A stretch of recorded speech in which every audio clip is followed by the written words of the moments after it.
12,000-ൽ കൂടുതൽ ഒഴിവുകളുമായിട്ട് പുതിയൊരു അവസരം കേരളത്തിൽ ഉൾപ്പെടെയായിട്ട് ഇപ്പോൾ വന്നിട്ടുണ്ട്. നമ്മുടെ SSC വിളിക്കുന്ന SSCയുടെ CGL നോട്ടിഫിക്കേഷൻ സ്റ്റാർട്ട് ചെയ്തിരിക്കുകയാണ്. അതിൻ്റെ കംപ്ലീറ്റ് വിവരങ്ങൾ ഈ വീഡിയോ ഭാഗത്തിലൂടെ നമുക്ക് ചെക്ക് ചെയ്യാം. പരമാവധി സുഹൃത്തുക്കളിലേക്ക് ഷെയർ ചെയ്ത് കൊടുക്കുക. നല്ല ഒഴിവുകളും കാര്യങ്ങളൊക്കെ ഉണ്ട്. ഡീറ്റെയിൽസ് 1 by 1 ആയിട്ട് നമുക്ക് നോക്കാവുന്നതാണ്. കമ്പൈൻ ഗ്രാജുവേറ്റ് ലെവൽ എക്സാമിനേഷൻ 2026 ആണ് ഇപ്പോൾ വിളിച്ചിട്ടുള്ളത്. സോ നമുക്ക് ഇവിടെ ആയിട്ട് കാണാൻ സാധിക്കുന്നതാണ് അപേക്ഷ തുടങ്ങിയിട്ടുള്ളത് 21/5/2026 ഏകദേശം നമ്മൾക്ക് ഇതിന് 22/6/2026 വരെ അപേക്ഷിക്കാനും സാധിക്കും. ഇനി അങ്ങോട്ട് നോട്ടിഫിക്കേഷൻ്റെ കാലമാണ്. ഒരുപാടധികം നോട്ടിഫിക്കേഷൻ വരാൻ പോകുന്നുണ്ടെന്നും അപ്ഡേറ്റുകൾ ഉടനടി വരുമെന്നൊക്കെ നമ്മൾ ഓൾറെഡി വാട്സപ്പ് ചാനൽ ഇത് വന്ന് ഉൾപ്പെടെ അപ്ഡേറ്റ് ചെയ്തിട്ടുണ്ടായിരുന്നു. ഇന്നലെ തന്നെ അപ്ഡേറ്റ് ചെയ്തിട്ടുണ്ടായിരുന്നു. സോ ഇവിടെ നമുക്ക് മറ്റൊരു കാര്യം കൂടി കാണാൻ സാധിക്കും. ഇതിന് അപേക്ഷാ ഫീസ് ഉണ്ട്. സോ അപേക്ഷാ ഫീസ് അടക്കാനായിട്ട് ഒരു ദിവസം എക്സ്ട്രാ കൂടി നൽകുന്നത് നമുക്ക് കാണാൻ സാധിക്കുന്നതാണ്. 1 day എക്സ്ട്രാ നൽകുന്നുണ്ട്. അപേക്ഷാ ഫീസ് എങ്ങനെയാണ്, ആരെല്ലാം അടക്കണം എല്ലാം പറയുന്നതായിരിക്കും. അതുപോലെ തന്നെ അപേക്ഷയിൽ എന്തെങ്കിലും തെറ്റുകൾ വന്നിട്ടുണ്ടെങ്കിൽ അത് തിരുത്താനായിട്ട് 29/6/2026 മുതൽ 1/7/2026 വരെ ഒരു സമയം കൂടി നൽകുന്നുണ്ട്. ഇതിൻ്റെ ഫസ്റ്റ് ഫേസ് എക്സാമിനേഷൻ നടക്കുന്നത് 2 ടയർ എക്സാമാണ് ഇതിലുള്ളത്. അപ്പോൾ ആദ്യഘട്ട പരീക്ഷ നടക്കുന്നത് ഓഗസ്റ്റ് സെപ്റ്റംബർ 2026 നടക്കുമെന്നാണ് പറഞ്ഞിട്ടുള്ളത്. അതുപോലെ തന്നെ സെക്കൻഡ് ടയർ നടക്കുന്നത് ഡിസംബർ 2026 നടക്കുക എന്ന ഏകദേശ സമയം കൂടി ഇവിടെ പറയുന്നത് നമുക്ക് കാണാൻ സാധിക്കുന്നതാണ്. വന്നിട്ടുള്ള പോസ്റ്റുകളിലേക്ക് കടക്കുകയാണെങ്കിൽ ഡീറ്റെയിൽ ആയിട്ട് പോസ്റ്റിൻ്റെ ഡീറ്റെയിൽസ് ഇവിടെ കൊടുത്തത് കാണാൻ സാധിക്കുന്നതാണ്. 8th പേ ലെവലിൽ വരുന്ന പോസ്റ്റ്, അതായത് 47,600 മുതൽ 1,51,100 വരെയൊക്കെ വരുന്ന B ലെവൽ പോസ്റ്റുകൾ ഇവിടെ കൊടുത്തത് കാണാൻ സാധിക്കും. അസിസ്റ്റന്റ് ഓഡിറ്റ് ഓഫീസർ സെൻട്രൽ ഗ്രേഡിലേക്ക് ഇവിടെ നമുക്ക് കാണാൻ സാധിക്കുന്നതാണ്. അത് ഏതൊക്കെ മിനിസ്ട്രീൻ്റെ കീഴിലാണ് വരുന്നത്, ഇന്ത്യൻ ഓഡിറ്റ് ആൻഡ് അക്കൗണ്ട്സിൻ്റെ കീഴിൽ വരുന്ന കാണാൻ സാധിക്കുന്നതാണ്. അപ്പോൾ അത് ഗ്രൂപ്പ് B പോസ്റ്റാണ്. 18 to 30 വയസ്സ് വരെ കൊടുക്കാൻ സാധിക്കുമെന്നുള്ള വിവരം കൂടി ഇവിടെ ആഡ് ചെയ്ത് നമുക്ക് കാണാൻ സാധിക്കും. അങ്ങനെ ഓരോരു പോസ്റ്റിൻ്റെ സ്റ്റേറ്റ് കേഡറിൽ അതേ പോസ്റ്റ് വന്നത് കാണാൻ സാധിക്കുന്നതാണ്. അതിൻ്റെ ഏജ് ഒക്കെ സെയിം തന്നെയാണ്. സ്റ്റേറ്റ് സെൻട്രൽ എന്ന് പറഞ്ഞ ഒരു ചേഞ്ചേ വരുന്നുള്ളൂ. പിന്നെ അസിസ്റ്റന്റ് അക്കൗണ്ട്സ് ഓഫീസർ പോസ്റ്റ് കാണാൻ സാധിക്കും. ഏതൊക്കെ ഡിപ്പാർട്ട്മെൻറ്റിൻ്റെ കീഴിലാണ് അത് വരുന്നത്.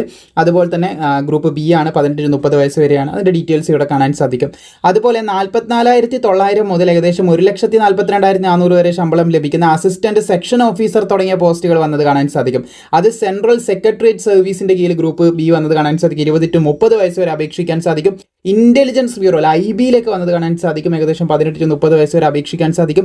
ഇന്ത്യൻ റെയിൽവേയിലേക്ക് വന്നത് കാണാൻ സാധിക്കും. മിനിസ്ട്രി ഓഫ് ദി റെയിൽവേൻ്റെ കീഴിലാണ് കേട്ടോ. Indian railway ministry of the റെയിൽവേൻ്റെ കീഴിലേക്ക് വന്നത് കാണാൻ സാധിക്കുന്നതാണ്. ഗ്രൂപ്പ് B 18 to 30 വയസ്സ് വരെ അപേക്ഷിക്കാം. അതുപോലെ തന്നെ മിനിസ്ട്രി ഓഫ് എക്സ്റ്റേണൽ അഫയേഴ്സിൻ്റെ കീഴിലേക്ക് വന്നത് നമുക്കിവിടെ കാണാൻ സാധിക്കുന്നതാണ്. പിന്നെ ബാക്കിയുള്ള ഓരോ ഡിപ്പാർട്ട്മെൻറ്റ് AFHQൻ്റെ കീഴിൽ വന്നത് കാണാൻ സാധിക്കും. അതുപോലെ തന്നെ വിവിധ ഡിപ്പാർട്ട്മെൻറ്റുകൾ ഇവിടെ വന്നതായിട്ട് കാണാൻ സാധിക്കും. പിന്നെ central board of direct taxes DTൻ്റെ കീഴിൽ വന്നത് കാണാൻ സാധിക്കും. അങ്ങനെ ഓരോരോ പോസ്റ്റുകൾ അതിൻ്റെ ഏജ് ഇവിടെ കൊടുത്തിട്ടുണ്ട്. ഞാൻ പതിയെ സ്ക്രോൾ ചെയ്യാം. നമുക്ക് ഇവിടെ ഓരോന്ന് നോക്കി മനസ്സിലാക്കാം. Central bureau of investigation CBI, നമുക്ക് ഏവർക്കും പരിചിതമായിട്ടുള്ള CBI എന്ന് പറയുന്ന പോസ്റ്റിലേക്ക് സബ് ഇൻസ്പെക്ടർ പോസ്റ്റിലേക്ക് വന്നത് കാണാൻ സാധിക്കും. 20 to 30 വയസ്സ് വരെയുള്ളവർക്ക് അപേക്ഷിക്കാൻ സാധിക്കുന്നതാണ്. പിന്നെ inspector post central bureau of നാർക്കോട്ടിക്സിൻ്റെ കീഴിൽ വന്നത് കാണാൻ സാധിക്കും. ഗ്രൂപ്പ് B ആണ് അതും പോസ്റ്റ് എന്ന് പറയുന്നത്. അതുപോലെ തന്നെ 35,400 മുതൽ 1,12,400 വരെ ശമ്പളം ലഭിക്കുന്ന മറ്റ് വിവിധ പോസ്റ്റുകൾ ഇവിടെ വന്നത് കാണാൻ സാധിക്കും. MHൻ്റെ കീഴിൽ ഉൾപ്പെടെ ഉണ്ട് കേട്ടോ. വിവിധ പോസ്റ്റുകൾ നാർക്കോട്ടിക്സ് കൺട്രോൾ ബ്യൂറോൻ്റെ കീഴിൽ വന്നത് കാണാൻ സാധിക്കും. പിന്നെ നാഷണൽ ഇൻവെസ്റ്റിഗേഷൻ ഏജൻസിയായ NIAൻ്റെ കീഴിൽ വന്നത് കാണാൻ സാധിക്കും. Central board of indirect tax and കസ്റ്റംസിൻ്റെ കീഴിൽ CBICൻ്റെ കീഴിൽ വന്നത് കാണാൻ സാധിക്കും. അങ്ങനെ ഓരോരോ ജൂനിയർ സബ് ഇൻസ്പെക്ടർ, അതുപോലെ ജൂനിയർ ഇൻ്റലിജൻസ് ഓഫീസർ തുടങ്ങിയ പോസ്റ്റുകൾ ഇവിടെ വന്നിട്ടുണ്ട്. അങ്ങനെ ഓരോ പോസ്റ്റുകൾ ഇവിടെ നിങ്ങൾക്ക് റിപ്പോർട്ട് ചെയ്ത് കാണാൻ സാധിക്കും. അതിൻ്റെ ഏജ് 32 വയസ്സ് വരെയൊക്കെ അപേക്ഷിക്കാൻ പറ്റുന്നതാണ്. നമ്മുടെ ministry of statistics and programme implementation എന്ന് പറയുന്ന ജൂനിയർ സ്റ്റാറ്റിസ്റ്റിക്സ് ഓഫീസർ പോസ്റ്റ് എന്ന് പറയുന്നത്. അങ്ങനെ നിരവധി പോസ്റ്റുകൾ ഇവിടെ റിപ്പോർട്ട് ചെയ്ത് കാണാൻ സാധിക്കും. പിന്നെ അടുത്ത ഗ്രൂപ്പ് C ലെവൽ പോസ്റ്റ് കാണാൻ സാധിക്കുന്നതാണ്. അവിടെ ഓഡിറ്റർ ആണ് വരുന്നത് കേട്ടോ. ഓഡിറ്റർ, വിവിധ ഓഡിറ്റർ പോസ്റ്റിലേക്കുള്ളതാണ് C വന്നിട്ടുള്ളത്. അതുപോലെ തന്നെ പോസ്റ്റൽ അസിസ്റ്റന്റ്, സ്ലോട്ടിംഗ് അസിസ്റ്റന്റ് തുടങ്ങിയ പോസ്റ്റ് നമ്മുടെ പോസ്റ്റൽ ഡിപ്പാർട്ട്മെൻറ്റിൻ്റെ കീഴിൽ വന്നത് കാണാൻ സാധിക്കും. ഗ്രൂപ്പ് C ആണ് കേട്ടോ അവിടെ വരുന്നത്. അങ്ങനെ നിരവധി ഡിപ്പാർട്ട്മെൻറ്റിലേക്കാണ്. ടാക്സ് അസിസ്റ്റന്റ് പോസ്റ്റിലേക്ക് central board of direct tax ഡിപ്പാർട്ട്മെൻറ്റിൻ്റെ കീഴിൽ വന്നത് കാണാൻ സാധിക്കും. കസ്റ്റംസിൻ്റെ കീഴിൽ വന്നത് കാണാൻ സാധിക്കും. 18 to 30 വയസ്സ് വരെയൊക്കെ അപേക്ഷിക്കാൻ പറ്റിയ പോസ്റ്റ്, 18 to 27 വയസ്സ് വരെ അപേക്ഷിക്കാൻ പറ്റിയ പോസ്റ്റ്, 32 വയസ്സ് വരെ അപേക്ഷിക്കാൻ പറ്റിയ പോസ്റ്റ്, ഇങ്ങനെ വിവിധ പോസ്റ്റുകളാണുള്ളത്. സോ ഇതിൽ പ്രായത്തിലുള്ളവൻ്റെ മുമ്പോട്ടേക്ക് പറയാം. അപ്പോൾ 12,256 ഒഴിവുകളാണ് നിലവിൽ ഇപ്പോൾ റിപ്പോർട്ട് ചെയ്തതായിട്ട് നമുക്ക് കാണാനായിട്ട് സാധിക്കുന്നത്. അപ്പോൾ ഇത്രയും ഒഴിവുകൾ നിലവിലുണ്ട്. അതുപോലെ ഇന്ത്യൻ സിറ്റിസൺസ് ആയിട്ടുള്ള എല്ലാവർക്കും തന്നെ ഇതിന് അപേക്ഷ കൊടുക്കാനായിട്ട് സാധിക്കും. ഏജ് ലിമിറ്റ് നമ്മൾ ഏകദേശം പറഞ്ഞു. അത് കൃത്യമായിട്ട് 18 to 27 വയസ്സ് മുതലാണെങ്കിൽ ഏത് മുതൽ ഏത് വരെയാണെന്ന് ഇവിടെ കൃത്യമായിട്ട് കൊടുത്തിട്ടുണ്ട്. ഞാൻ പതിയെ സ്ക്രോൾ ചെയ്യാൻ, നിങ്ങൾക്ക് വീഡിയോ പോസ്റ്റ് ചെയ്തിട്ട് അങ്ങനെ നോക്കണമെന്നുണ്ടെങ്കിൽ അങ്ങനെ നോക്കാം. അല്ലാന്നാണെങ്കിൽ ഈ നോട്ടിഫിക്കേഷൻ ഡയറക്റ്റ്ലി ഞാൻ താഴെ കൊടുക്കാം. നിങ്ങൾക്ക് പറയാൻ പോകുന്ന യോഗ്യതകൾ ഉണ്ടെങ്കിൽ തീർച്ചയായിട്ടും നോട്ടിഫിക്കേഷൻ ഡൗൺലോഡ് ചെയ്ത് ഇവിടെ പേജ് നമ്പറും കൂടി കാണാൻ സാധിക്കുന്നുണ്ടാവും. അതിൽ നിന്ന് നിങ്ങൾക്ക് നോക്കാവുന്നതാണ്. ഇമ്പോർട്ടൻ്റ് ആയിട്ടുള്ള കാര്യങ്ങളാണ് നമ്മൾ ചർച്ച ചെയ്ത് പോകുന്നത്. അപ്പോൾ SC/ST 5 വർഷത്തെ പ്രായത്തിൽ ഇളവുണ്ട്. 30 വയസ്സാണെങ്കിൽ 35 വയസ്സ് വരെ SC/ST കൊടുക്കാമെന്ന്. OBC ആകുമ്പോൾ 33 വയസ്സ് വരെ കൊടുക്കാൻ പറ്റും. 30 ആകുമ്പോഴാണ് 3 വർഷത്തെ ഇളവുണ്ട് എന്നാണ് ഉദ്ദേശിച്ചിട്ടുള്ളത്. OBCക്ക് 3 വർഷത്തെ പ്രായത്തിൽ ഇളവ് നൽകപ്പെടുന്നുണ്ട്. അപേക്ഷിക്കാൻ ആവശ്യമായിട്ടുള്ള ക്വാളിഫിക്കേഷൻ നമുക്കിവിടെ കാണാൻ സാധിക്കുന്നതാണ്. Assistant audit officer central grade ആവുന്ന സമയത്ത് നമുക്ക് ഡിഗ്രി മതി, ഏതെങ്കിലും ഡിഗ്രി മതി കേട്ടോ. ഡിസേബിൾ ആയിട്ട് ചില യോഗ്യതയോടെ ചോദിക്കുന്നുണ്ട്. അതുണ്ടെങ്കിൽ മുൻഗണന ലഭിക്കും, ഇല്ലെങ്കിലും പ്രശ്നമൊന്നുമില്ല. അതൊന്ന് ശ്രദ്ധിച്ചിരിക്കുക. അപ്പോൾ ഡിഗ്രി മതി. അതുപോലെ തന്നെ അസിസ്റ്റന്റ് ഓഡിറ്റ് ഓഫീസർ തന്നെ സ്റ്റേറ്റ് ഇതുണ്ടായിരുന്നു, കാഡർ ഉണ്ടായിരുന്നു.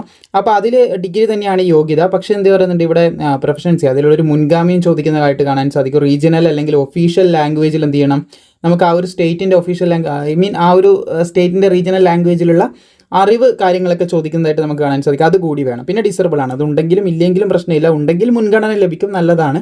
അതൊന്ന് ശ്രദ്ധിച്ചിരിക്കുക. ഡിഗ്രിയാണ് എല്ലാത്തിൻ്റെ അടിസ്ഥാന യോഗ്യത. പിന്നെ അസിസ്റ്റന്റ് അക്കൗണ്ട് ഓഫീസർ സ്റ്റേറ്റ് കേഡറാണ്.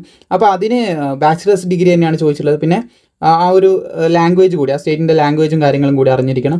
പിന്നെ ഡിസേബിൾ ക്വാളിഫിക്കേഷൻ കൂടി ഇവിടെ കൊടുക്കുന്നുണ്ട്. അതുണ്ടെങ്കിൽ മുൻഗണന നേരത്തെ പറഞ്ഞതുപോലെ തന്നെ. പിന്നെ അതുപോലെ ജൂനിയർ സ്റ്റാറ്റിസ്റ്റിക്സ് ഓഫീസർ പോസ്റ്റാണ്.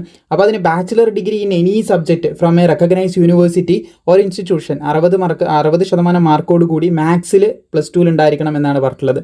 At least 60% mark in maths at +2 level ഉണ്ടായിരിക്കണം. അതുപോലെ ഡിഗ്രി ഉണ്ടായിരിക്കണം എന്നും കൂടി പറയുന്നതായിട്ട് കാണാൻ സാധിക്കും. ബാച്ചിലേഴ്സ് ഡിഗ്രി കൂടി വേണം. ഇനി സ്റ്റാറ്റിസ്റ്റിക്സ് ഇൻവെസ്റ്റിഗേറ്റർ ഗ്രേഡ് 2 പോസ്റ്റാണ്. ബാച്ചിലർ ഡിഗ്രി സ്റ്റാറ്റിസ്റ്റിക്സിൽ ഉണ്ടാകണം, അല്ല മാത്സിൽ ഉണ്ടാകണം, അല്ല എക്കണോമിക്സിൽ ഉണ്ടാകണം, അല്ലെങ്കിൽ ഡിമോഗ്രാഫിയിൽ ഉണ്ടായിരിക്കണം, അല്ലെങ്കിൽ പോപ്പുലേഷനിൽ ഉണ്ടായിരിക്കണം, പോപ്പുലേഷൻ സ്റ്റഡീസിൽ ഉണ്ടായിരിക്കണം. ഈ പറയുന്ന ഏതെങ്കിലും ഒന്നിലുണ്ടായാൽ മതി. ഒരുപാട് ഡിഗ്രീസ് പറയുന്നുണ്ട്. അതിൽ ഏതെങ്കിലും ഒന്നിൽ ആർട്ടിഫിഷ്യൽ ഇൻ്റലിജൻസ് ഉൾപ്പെടെ പറയുന്നത് കാണാൻ സാധിക്കും. അതിലുണ്ടെങ്കിൽ അപ്ലൈ ചെയ്യാൻ സാധിക്കും. ഇനി ബാക്കിയുള്ള മറ്റുള്ള എല്ലാ പോസ്റ്റുകൾക്ക് അപേക്ഷിക്കാനായിട്ട്, ഓൾ അതർ പോസ്റ്റ്, നമ്മുടെ CBI ആവട്ടെ, NIA ആവട്ടെ, എല്ലാത്തിനും അപേക്ഷിക്കാനായിട്ട് bachelor degree from a recognise university, ഒരു ഡിഗ്രി മതി. മിനിമം ഒരു ഡിഗ്രി ഉണ്ടെങ്കിൽ എല്ലാ പോസ്റ്റിനും അപേക്ഷിക്കാൻ സാധിക്കും. പിന്നെ ഏജ് ലിമിറ്റും കൂടി സെറ്റ് ആയിരിക്കണം എന്ന് ശ്രദ്ധിച്ചിരിക്കുക. പിന്നെ ഫൈനൽ ഇയർ പഠിക്കുന്നവരാണെങ്കിൽ ക്യാൻ ഓൾസോ അപ്ലൈ എന്ന് പറയുന്നുണ്ട്. പക്ഷേ എന്താണെന്ന് വെച്ച് കഴിഞ്ഞാൽ ക്വാളിഫിക്കേഷൻ ആസ് ഓൺ 1/8/2026 മുൻപ് ആ ഒരു ഡേറ്റിലോ എന്ത് ചെയ്യണം, നിങ്ങൾക്ക് ഈ പറഞ്ഞ ഡിഗ്രി എന്ന് പറയുന്ന യോഗ്യത ഉണ്ടായിരിക്കണം, അല്ല ഈ പറയുന്ന യോഗ്യതകൾ കൃത്യമായിട്ടുണ്ടായിരിക്കണം. എങ്കിൽ നിങ്ങൾക്ക് അപ്ലൈ ചെയ്യാൻ സാധിക്കും. അപ്ലൈ ചെയ്യേണ്ടത് SSCൻ്റെ വെബ്സൈറ്റ് വഴിയാണ് കേട്ടോ. SSCൻ്റെ SSC എന്ന് പറയുന്ന ആപ്പും ഉണ്ട്, അതിൽ അപ്ലൈ ചെയ്യുന്നുണ്ട്. അതിൽ അപ്ലൈ ചെയ്യാം. അല്ലെങ്കിൽ SSCൻ്റെ സൈറ്റ് ssc.gov.in സൈറ്റ് താഴെ കൊടുത്തിട്ടുണ്ട്. അതിലൂടെ നിങ്ങൾക്ക് അപ്ലൈ ചെയ്യാൻ സാധിക്കും. അതിൽ നിന്ന് ക്ലിക്ക് ചെയ്ത് അപ്ലൈ ചെയ്യുക. പിന്നെ 100 രൂപ അപേക്ഷാ ഫീസ് ഉണ്ട്. വനിതകളെ ഫീസ് അടക്കേണ്ട. പിന്നെ SC ST ഒന്നും ഫീസ് അടക്കേണ്ട ആവശ്യമില്ല. ജനറൽ, അതുപോലെ തന്നെ URും, അതുപോലെ ജനറൽ വിഭാഗം, അതുപോലെ തന്നെ EWS വിഭാഗം, പിന്നെ OBC വിഭാഗം ഇവർക്കൊക്കെയാണ്, ആൺകുട്ടികളായിട്ടുള്ള ഈ വിഭാഗത്തിൽപ്പെട്ടവർക്കാണ് 100 രൂപ അപേക്ഷാ ഫീസ് വരുന്നതെന്ന് ശ്രദ്ധിച്ചിരിക്കുക. കേരളത്തിൽ നമുക്ക് എക്സാം സെൻറ്റേഴ്സ് കിട്ടുന്ന എവിടെയൊക്കെയാണ് നോക്കുകയാണെങ്കിൽ എറണാകുളം സെൻറ്റർ ഉണ്ട്, കൊല്ലം സെൻറ്റർ ഉണ്ട്, കോട്ടയം ഉണ്ട്, കോഴിക്കോടുണ്ട്, തൃശ്ശൂരുണ്ട്, തിരുവനന്തപുരം ഉണ്ട്, കണ്ണൂരുണ്ട്. ഇത് പിന്നെ ഇവിടെ ഉള്ളതാണ്, നമ്മുടെ ലക്ഷദ്വീപുള്ള സെൻറ്ററാണ്. ഇത്രയും സെൻറ്റേഴ്സാണ് നമുക്ക് കേരളത്തിലുള്ളതെന്ന് കാണാനായിട്ട് സാധിക്കുന്നതാണ്. ഇത്രയും സെൻറ്റർ കേരളത്തിൽ നമുക്കുണ്ട്. ഇനി എക്സാമിനേഷനിലേക്ക് കിടക്കുകയാണ്. നമ്മൾ നേരത്തെ പറഞ്ഞ പോലെ Tier 1 Tier 2 എക്സാമിലൂടെയാണ് ഉദ്യോഗാർത്ഥികളെ ഷോർട്ട് ലിസ്റ്റ് ചെയ്യുന്നത്. അതിൽ Tier 1 എക്സാം നമുക്കിവിടെ കാണാൻ സാധിക്കും. General intelligence and reasoning 25 question 50 mark. ഒരു ക്വസ്റ്റ്യന് 2 മാർക്ക് വെച്ച് ലഭിക്കും എന്നുള്ളത് മനസ്സിലാക്കാനായിട്ട് നമുക്ക് സാധിക്കുന്നുണ്ട്. ഒരു ക്വസ്റ്റ്യന് നമുക്ക് 2 മാർക്കായിരിക്കും ലഭിക്കുന്നത്. GK 25 question 50 mark. അതുപോലെ തന്നെ മാത്സ് കാണാൻ സാധിക്കും 50 മാർക്ക്. പിന്നെ ഇംഗ്ലീഷ് കോംപ്രിഹെൻഷൻ അതിന് 50 മാർക്ക്. ആ ഒരു രീതിയിലാണ് വരുന്നത്. പിന്നെ സെക്ഷണൽ ടൈമിംഗ് ഉണ്ട്. ഒരു സെക്ഷൻ 15 മിനിറ്റ് മാത്രമേ നമുക്ക് ലഭിക്കത്തുള്ളൂ എന്നുള്ളൊരു ഡീറ്റെയിലും കൂടി ഇവിടെ കൊടുത്തിട്ടുണ്ട്. പിന്നെ ഇത് സെക്കൻഡ് സ്റ്റേജ് ആണ്. സ്കീം ഓഫ് Tier 2 എക്സാമിനേഷൻ്റെ ഡീറ്റെയിൽസ് ഇവിടെ കൊടുത്ത് കാണാൻ സാധിക്കും. പേപ്പർ 1 സെക്ഷൻ 1 എന്ന് പറഞ്ഞിട്ട് കൊടുത്ത് കാണാൻ സാധിക്കും. 2 മണിക്കൂറും 15 മിനിറ്റിൻ്റെയും എക്സാം എന്നുള്ള രീതിയിൽ ഓരോ സെക്ഷൻ 1 മാത്തമാറ്റിക്സ് അത് ഏതിൻ്റെയൊക്കെയാണെന്നുള്ള ഡീറ്റെയിൽ ആയിട്ട് തന്നെ ഇവിടെ കൊടുത്ത് നമുക്ക് കാണാൻ സാധിക്കുന്നതാണ്. പിന്നെ സെക്ഷൻ 2 കാണാൻ സാധിക്കും. ഇംഗ്ലീഷ് ലാംഗ്വേജ് ആണ് വരുന്നത്. അവിടെ പോലെ തന്നെ സെക്ഷൻ 3 കമ്പ്യൂട്ടർ നോളജുമായിട്ട് ബന്ധപ്പെട്ട കാര്യങ്ങളാണ് ഇവിടെ വരുന്നത്. ഇങ്ങനെ സെക്ഷനാണ്, ഈ ഒരു ടൈപ്പിലാണ് സെക്ഷൻ വരുന്നത്. പിന്നെ സ്റ്റാറ്റിസ്റ്റിക്സ് വരുന്നത് കാണാൻ സാധിക്കും. പേപ്പർ 2 ആയിട്ട് സ്റ്റാറ്റിസ്റ്റിക്സ് എടുത്തവർക്ക്. പിന്നെ പേപ്പർ 3 ജനറൽ സ്റ്റഡീസ് വരുന്നത് കാണാൻ സാധിക്കും. ഈ രീതിയിലാണ് വരുന്നത്. നിങ്ങൾക്ക് ഇവിടെ നോക്കിയിട്ട് മനസ്സിലാക്കാം. 27ാമത്തെ പേജിൽ ഇത് കൊടുത്തിട്ടുണ്ട്. നോട്ടിഫിക്കേഷൻ്റെ പേജിൽ ഇത് കൊടുത്തതായിട്ട് നമുക്ക് കാണാൻ സാധിക്കുന്നതാണ്. പിന്നെ അതിൻ്റെ ഡീറ്റെയിൽ സിലബസും കാര്യങ്ങളൊക്കെയാണ് നമ്മൾ താഴേക്ക് പോകുന്ന സമയത്ത് കാണുന്നത്. ആവശ്യമാണെങ്കിൽ ഇതിന് പഠിക്കാൻ ആവശ്യമായിട്ടുള്ള മെറ്റീരിയൽ നമ്മൾ ക്രിയേറ്റ് ചെയ്യുന്നതായിരിക്കും. അഡ്വാൻസ് ലെവലിലുള്ള മെറ്റീരിയൽ ക്രിയേറ്റ് ചെയ്യാം. നിങ്ങൾ കമൻറ്റ് ചെയ്താൽ മതി. അപ്പോൾ നിലവിൽ ഈ പോസ്റ്റിലേക്ക് നിങ്ങൾക്ക് അപേക്ഷിക്കാം. SSCൻ്റെ വെബ്സൈറ്റ് വഴി അപേക്ഷ സ്വീകരിച്ചുകൊണ്ടിരിക്കുന്നുണ്ട്. യോഗ്യതയുള്ള താല്പര്യമുള്ള എല്ലാവരും അപ്ലൈ ചെയ്യുക. വീഡിയോ ഇഷ്ടപ്പെട്ടാൽ ലൈക്ക് ചെയ്യാനും കൂടുതൽ വിവരങ്ങൾക്കായിട്ട് നമ്മുടെ ചാനലൊന്ന് പ്രോപ്പറായിട്ട് ഫോളോ ചെയ്താലും മതി. നമ്മൾ കൃത്യമായിട്ടുള്ള അപ്ഡേറ്റ് പ്രോപ്പറായിട്ടുള്ള സമയത്ത് നിങ്ങളിലേക്ക് എത്തിക്കുന്നതായിരിക്കും. താങ്ക്